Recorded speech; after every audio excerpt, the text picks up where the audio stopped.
Hi, welcome to Furcha Technos. Today, we're diving into two cameras that have been generating a lot of buzz in the photography world, especially among Nikon fans. The first is the rumored Nikon Z90, which could be Nikon's next big move in the APS-C mirrorless category. The second is the Nikon Z7 III, expected to follow in the footsteps of the Z7 II with powerful upgrades.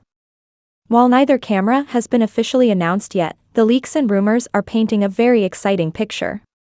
Let's begin with the Nikon Z90. Although it hasn't been launched, many believe this will be Nikon's new flagship APS-C mirrorless camera.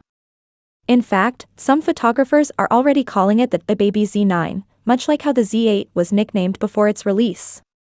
That tells us how much expectation is riding on this model.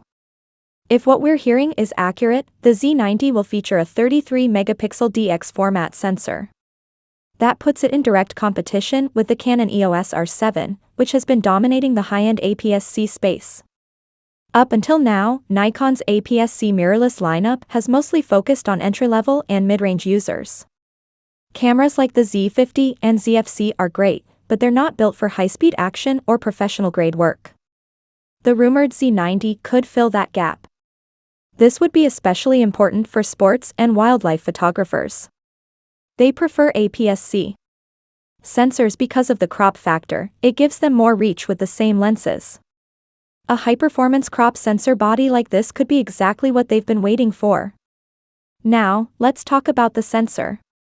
A 33-megapixel resolution would make the Z90 one of the most detailed APS-C cameras Nikon has ever made. That kind of resolution is great for cropping images without losing detail and for printing large photos. In terms of video, the Z90 is expected to record in 4K at 60 frames per second, using oversampling. This means better quality and sharper video, even without jumping to higher resolutions like 6K or 8K. Full HD video at 120 or even 180 frames per second could also be on the table, which would be a great bonus for slow-motion lovers. It's being called a hybrid camera, and that makes sense. With high-resolution photo and video support, it could easily appeal to photographers and content creators alike. One key feature being talked about is burst shooting. The Z90 may shoot at 15 frames per second, which is already impressive. But there's a chance that's just with the mechanical shutter. If the camera can reach up to 30 frames per second with the electronic shutter, like the Canon R7, then Nikon could have a serious contender here. Another important point is stabilization. The Z90 is rumored to include in-body image stabilization, or IBIS, with up to 6 stops of compensation. That would be a huge win for handheld shooting. The Canon R7, which is its main competitor, does not have this feature. So this could give Nikon a real advantage, especially in low light or fast-paced conditions. A stabilized sensor helps in both photography and video, making it easier to capture clean shots without a tripod. The screen design is another area where there's some speculation. A 3.2-inch tilting touchscreen is expected. It's unclear whether Nikon will go for a fully articulating display or stick with a tilt-only one. A tilting screen is usually better for photographers who shoot stills, especially from low or high angles. But a flip-out screen is more useful for video creators, vloggers, and YouTubers. So, whichever one Nikon chooses might tell us where their main focus lies, photo or video. On the storage side, the Z90 is rumored to offer dual card slots.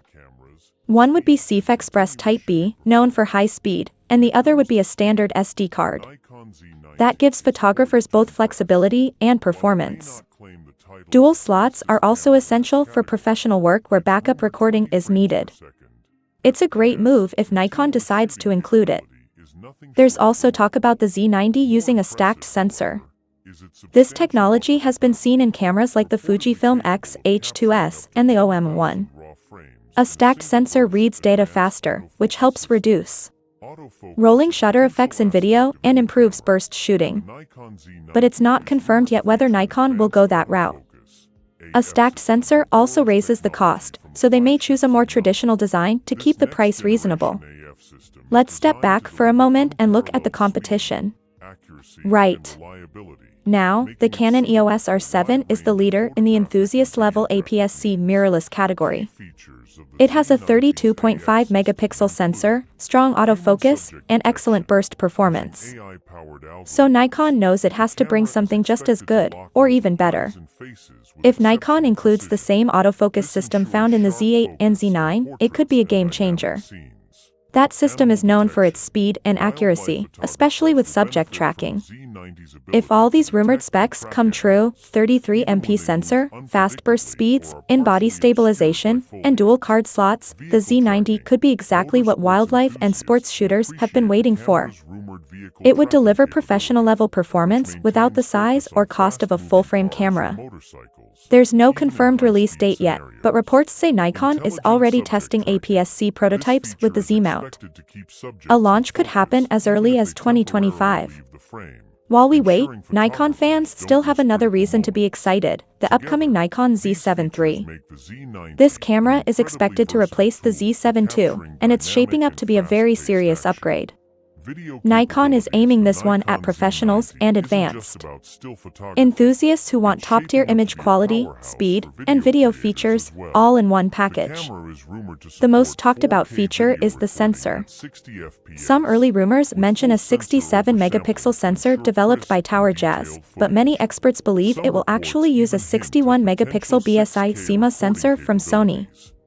That would put it directly in line with the Sony Alpha 7RV, which is known for incredible detail and dynamic range. This kind of sensor would be perfect for landscape, studio, and commercial photography where every pixel matters. Paired with Nikon's color science and advanced processing, the Z7 III is expected to deliver outstanding image quality. Autofocus is also getting a big upgrade. The camera may include a 493-point phase detection system with AI-based subject recognition and tracking. This would make it highly capable for shooting fast-moving subjects like wildlife, sports, or even dance and action scenes. Image stabilization is expected to see a boost as well. While the Z7 II offers 5 stops of stabilization, the Z7 III might go up to 8 stops. That's a huge jump. It would allow photographers to shoot handheld even with long lenses or in low light. There's also talk of Nikon integrating focus point VR, a feature first seen in the Nikon ZF. If included, it could make telephoto shooting much more stable. The internal hardware is getting stronger too. Dual X7 processors are rumored to power the camera. This would lead to better noise reduction, faster performance, and more efficient file handling. It would also help the camera shoot in bursts at up to 20 frames per second. For photographers who need speed and resolution together, this is a major improvement over the Z7 II. Video is also being taken more seriously this time. While the earlier Z7 models were focused more on stills, the Z7 III is expected to be a real hybrid camera. It might support 8K video at 30 frames per second, though possibly with a crop. It could also do 6K full sensor readout and 4K at 120 frames per second. If it supports 12-bit internal recording in NRAW, it would be a very attractive choice for professional videographers. Overheating is a big concern in cameras that shoot 8K. But if Nikon uses the same cooling systems from the Z8 and Z9, it should be able to handle long recording sessions without any trouble. This would also give it an edge over the Canon EOS R5, which has faced overheating issues in the past. As for the build, Nikon is likely sticking with a magnesium alloy body with strong weather sealing. That means you can use it outdoors in tough conditions without worry. The camera may also come with a 3.2-inch 4-axis tilting touchscreen, giving more flexibility for composing shots from different angles. The electronic viewfinder might offer a resolution of 5.76 million dots and peak brightness of 4000 nits, ensuring a clear display even in bright light. The Z7 III is expected to launch between August and November of 2025. The price is rumored to be between $3,500 and $3,800. That's more than the Z7 II, but still less than the Z8, which starts around $4,000. If Nikon hits the sweet spot, the Z7 III could appeal to a wide group of professionals and serious enthusiasts who need high resolution without stepping into flagship territory. From what we're hearing, the Nikon Z7 III could be one of the most powerful hybrid cameras Nikon has ever made. With a 61-megapixel sensor, improved stabilization, smarter autofocus, and high-end video support, it's going to be hard to ignore. Whether or not it lives up to the hype, we'll find out soon. But one thing is clear, Nikon is going all in. That's it for now. If you found this helpful, please consider subscribing to Furcha Technos. We'll keep you updated on the latest camera news, leaks, and reviews. Let us know in the comments what you think about the Z90 and Z7 III. Are you excited about these releases? What features matter most to you? Thanks for watching, and I'll see you in the next one.